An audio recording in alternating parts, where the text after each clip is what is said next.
நீங்க இந்த தண்ணி விட்டாங்க பாத்திருக்கீங்களா? நாங்க தோப்புல களை பிடிங்கிட்டு களைப்பா வந்துட்டு இருக்கும்போது தண்ணி தாகம் எடுத்துச்சு. பக்கத்துல பார்த்தா தண்ணி விட்டாங்கிழங்கு செடி நின்னுச்சு. உடனே அதோட வேரை தோண்டி உள்ள விரல் போல இருக்கிற கிழங்கு எடுத்தோம். எல்லாருக்கும் தெரியும் சதம்னா 100ன்னு. 100 நோய்களுக்கு மருந்து செடிங்கிறதுனால இதை இங்கிலீஷ்ல சதவாரின்னு சொல்லுவாங்க. ஸ்பெஷலா பெண்களோட பிசிஓடி ப்ராப்ளம்ஸ் சரி பண்ணும். இந்த கிழங்கோட தோலை பிச்சுட்டு உள்ள இருக்கிற சதையை சாப்பிட்டா சுவையோ சுவை, தண்ணி தாகமும் தீந்துரும். நீங்க இந்த தண்ணி விட்டாங்கிழங்கு பாத்திருக்கீங்களா?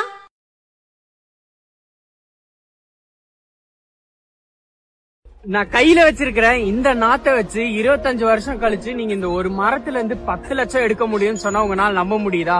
ஆமாங்க, நான் கையில வச்சிருக்கிற இந்த நாத்து பாத்தீங்கன்னா செம்மரங்க.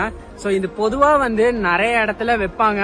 ஆனா இதுக்கு நிறைய ரிஸ்கும் இருக்குது. பட் ஆனா நீங்க யாரெல்லாம் ரிஸ்க் எடுக்கிறீங்களோ கண்டிப்பா அதுல பலனும் நிறைய கிடைக்குங்க. இந்த நாத்து நிறைய பேரு நம்ம சேனல்ல கேட்டிருந்தீங்க. சோ நம்ம நிவி கார்டன்ஸ்ல இந்த செம்மரம் நாத்துங்கள் எல்லாம் இருக்குது. சோ இவங்க 100 ரூபாய் கிட்ட சேல் பண்ணிட்டு இருக்காங்க.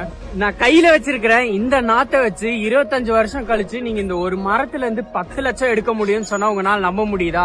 ஆமாங்க, நான் கையில வச்சிருக்கிற இந்த நாத்து பாத்தீங்கன்னா செம்மரங்க. சோ இது பொதுவா நிறைய இடத்துல வைப்பாங்க. ஆனா இதுக்கு நிறைய ரிஸ்கும் இருக்குது. பட் ஆனா நீங்க யாரெல்லாம் ரிஸ்க் எடுக்கிறீங்களோ கண்டிப்பா அதுல பலனும் நிறைய கிடைக்குங்க. இந்த நாத்து நிறைய பேரு நம்ம சேனல்ல கேட்டிருந்தீங்க. சோ நம்ம நிவி கார்டன்ஸ்ல இந்த செம்மரம் நாத்துங்கள் எல்லாம் இருக்குது. சோ இவங்க 100 ரூபாய் கிட்ட சேல் பண்ணிட்டு இருக்காங்க.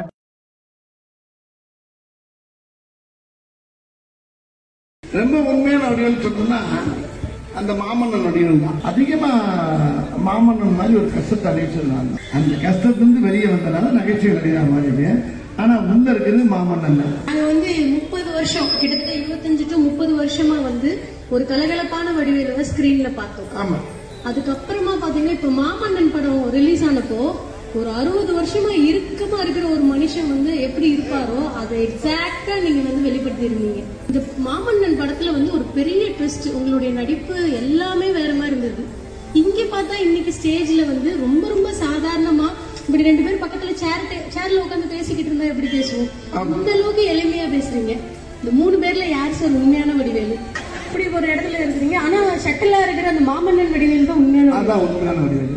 அதாவது ரொம்ப எளிமையா, நான் சொன்னல ஏற்கனவே உங்களுக்கு எளிமையான குடும்பத்துல பிறந்து இந்த அளவுக்கு வலிமையா வந்தது காரணமே அந்த கஷ்டம் தான்.